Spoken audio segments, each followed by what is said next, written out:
El martes 9 de junio de 1964, el fundador de la secta La Luz del Mundo, Aarón Joaquín González, fue balaceado por un marido que se vengó porque el hermano Aarón había abusado de su esposa. En el hospital donde fue llevado, pedía a gritos un sacerdote católico, pero sus familiares no quisieron llamar a ninguno. Los doctores lograron llamarle al padre José González Romo, y pidieron que a escondidas de los familiares fuera a confesar, y de hecho confesó a Aarón Joaquín Flores antes de que éste muriera. En torno a la muerte del hermano Aarón existen muy distintas versiones.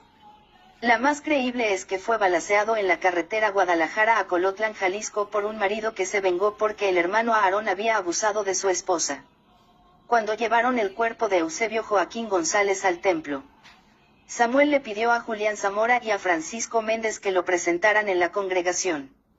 Algo que ignoran los miembros de La Luz del Mundo es que antes de que Samuel fuera presentado en el templo, fue llamado un notario público para que diera fe de que el cuerpo ministerial de La Luz del Mundo reconocía a Samuel Joaquín como su director general.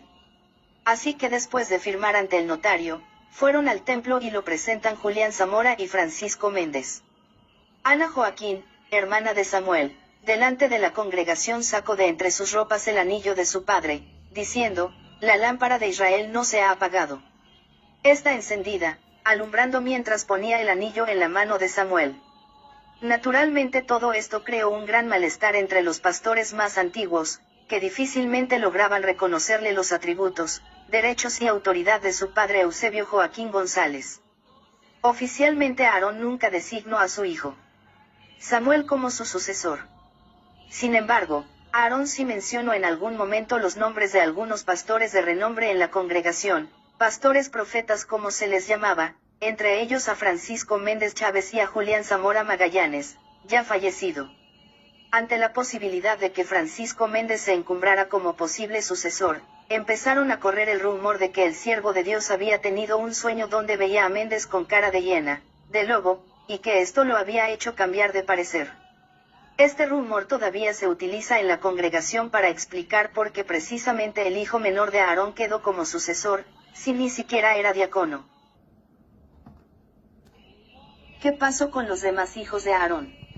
Uno de ellos, Pablo, falleció a la edad de 12 años en la colonia 12 de octubre.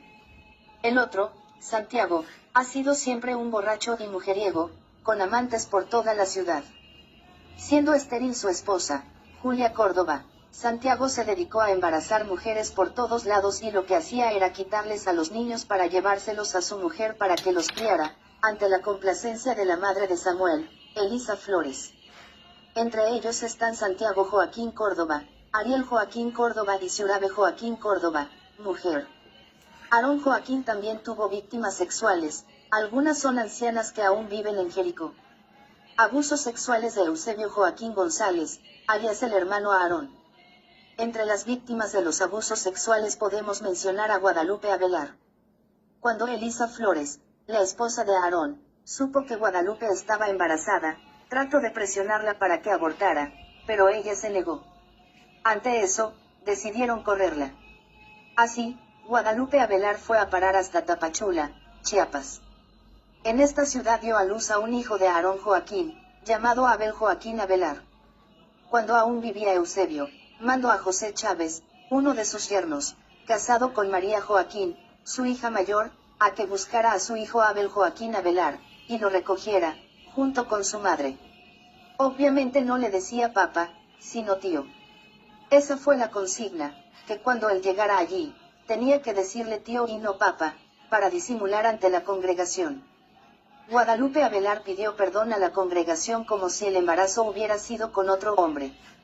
Posteriormente Abel se casó y su papá le regaló una recámara, lo que provocó la envidia de sus medios hermanos, hijos de Elisa, entre ellos Samuel. Lo más curioso de todo es que lo incorporaron como pastor de La Luz del Mundo. Abel Joaquín perseguido por Samuel. Cuando murió su padre, alguien le dijo lo siguiente: «Te van a matar. Huye. Piensan mandarte de encargado a Nayarit. Huye, porque te van a venadear, te van a matar, para que no le hagas sombra a Samuel».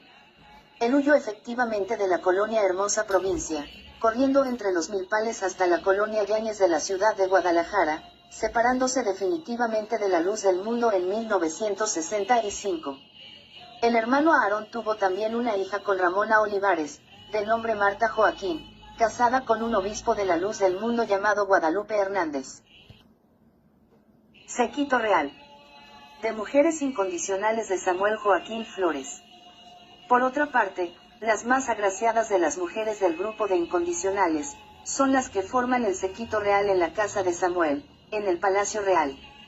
Muchas de ellas se han encumbrado en la estructura ministerial mucho más que los obispos. A estas mujeres, la prensa elegantemente les ha llamado vestels, pero más que nada son mujeres muy agraciadas físicamente, que detentan el poder administrativo y el control de los diezmos y ofrendas. Las Barbies o muñequitas del hermano. Tenemos el caso de Magdalena Padilla Iñiguez y Magdalena Bravo Aramburu, alias Nena Jerem, consideradas como los brazos fuertes de Samuel. De hecho, Magdalena Bravo era el chofer de Samuel. Por su parte, Magdalena Padilla Iñiguez, que fue regalada por su propia madre a Samuel cuando contaba con escasos 13 años de edad, llevaba el control de los incondicionales. Entre las mujeres de la hermosa provincia se encuentran, además, Magdalena Bravo Aramburu, alias Nena Jerem, Teresita del Niño Jesús, Jadia Velar, María de los Ángeles Ochoa Castro, Rosy, Sonia Campos, Sandra Manjares, Patti Manjares, Saraí Cervantes, Aceico Quintero, etc. Esta lista continúa y según algunos dirigentes, todas las que siguen a continuación tuvieron fuertes problemas emocionales y huyeron de la casa de Samuel. Ellas son, Eunice Olivares, Miriam Manjares, Ana Medina, Silvia Martínez, Leticia Topete, Elisa Martínez, Osuelia Hernández Huerta y Marta García. La llamada Santa Cena. El 14 de agosto de cada año deben ir a Guadalajara a tomar la Santa Cena, porque todo el que no toma la Santa Cena en Guadalajara, si llega a fallecer en el transcurso del año, se condena. A partir de 1943 la Santa Cena, que no tenía fecha determinada, se establece para el 14 de agosto. El motivo era ir a Guadalajara para festejar el cumpleaños de Aarón. Un 14 de agosto nació el fundador, el hermano Eusebio Joaquín González. Naasón Joaquín García, el hijo menor de Samuel y Eva, es el sucesor de su padre. A partir del 14 de diciembre de 2014, Naasón es el líder máximo de la luz del mundo. La madrugada del 14 de diciembre Naasón Joaquín García se proclamó el nuevo líder, argumentando que Dios le habló y lo eligió como el pastor de la luz del mundo. Según lo que declaró, esto sucedió durante los 25 días que junto con su familia se mantuvo orando por la salud de su padre. En una de esas noches, afirma, uno de sus hermanos cayó arrodillado y abatido por el dolor y él pidió a Dios por su consuelo. Oí una voz muy fuerte, como un estruendo, y esa voz me decía, ¿por qué me pides consuelo, si tú has de dar consuelo a mi pueblo? Naasón preguntó a los aaronitas congregados en los funerales del hermano Samuel si creían en el llamado divino que estaba revelando. Estos afirmaron enfáticamente que sí le creían. Así inicia una nueva etapa en la vida de este grupo proselitista de origen mexicano, que lucha por extenderse en todo el mundo. La luz del mundo verdaderamente hace de Naasón Joaquín García, un verdadero mediador entre Dios y los hombres sin el cual no puede haber salvación. Si una persona recibe la salvación de Cristo y rechaza a Naasón Joaquín García no puede ser salvo. Aunque la secta Luz del Mundo hace creer a sus seguidores que se basa únicamente en la Biblia, lo cierto es que contradice la clara enseñanza bíblica. 1 Timoteo 2:5 dice que hay un solo Dios, y un solo mediador entre Dios y los hombres, Jesucristo hombre. Hechos 4:12 dice que no hay otro nombre dado a los hombres a través del cual podamos ser salvos, que el de Jesucristo. Convencen a sus engañados que lo que ellos enseñan es verdad sacando versículos bíblicos de su contexto. Por ejemplo, a pesar de que en la Biblia la tarea del apóstol era ser comisionado para predicar a Jesús, pero de ninguna manera los méritos del apóstol tenían parte en la salvación de los hombres, ellos encuentran pasajes para justificar su enseñanza antibíblica como los siguientes.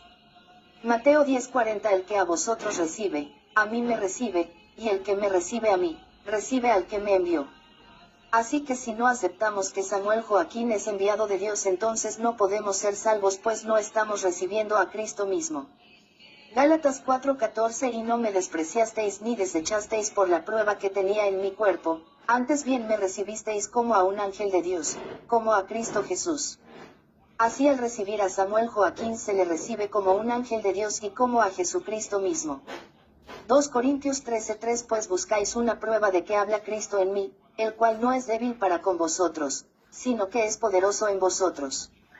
Así ellos dicen que Jesucristo habla por Samuel Joaquín como lo hacía por Pablo. 1 Corintios 9:22 Me he hecho débil a los débiles, para ganar a los débiles, a todos me he hecho de todo, para que de todos modos salve a algunos. Aquí ellos creen que Pablo salvaba, así hoy salvan a Son Joaquín García. Corintios 3:11 Porque nadie puede poner otro fundamento que el que está puesto, el cual es Jesucristo. Por lo tanto, el peor pecado de esta terrible secta es la blasfemia y la idolatría. La exaltación de su engañador Nazón Joaquín García al puesto de nada menos que Cristo mismo. La luz del mundo exhibe la característica principal de las sectas, el presentarse como la restauración de la verdadera iglesia, y como la única iglesia verdadera de Dios en la tierra. Al igual que los mormones y testigos de Jehová, entre otras sectas, enseñan que existió una gran apostasía en donde la iglesia verdadera de Cristo se perdió, por lo que era necesario que fuera restaurada por el fundador de su grupo. Muy astutamente, para asegurar el éxito de su iglesia, desde su fundación, adoptaron la ideología y hasta el lenguaje oficialista del partido en el gobierno.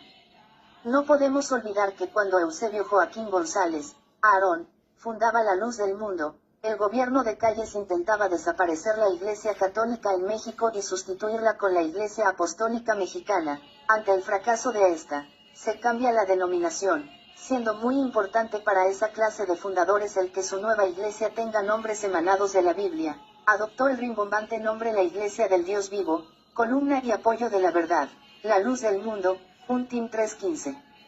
Adoptando totalmente los lineamientos del gobierno mexicano. Eusebio Joaquín González, Samuel Joaquín Flores y Naasón Joaquín García pertenecen a la masonería del rito oriental mexicano y han transmitido a sus seguidores todo el odio de la masonería a la Iglesia Católica, a la que atacan con los mismísimos argumentos y lenguaje que utilizan los más jacobinos de los masones en el gobierno. La secta herética La Luz del Mundo está patrocinada por la poderosísima masonería internacional para tener una iglesia sumisa al poder político, cristalizando así el sueño de Plutarco Elías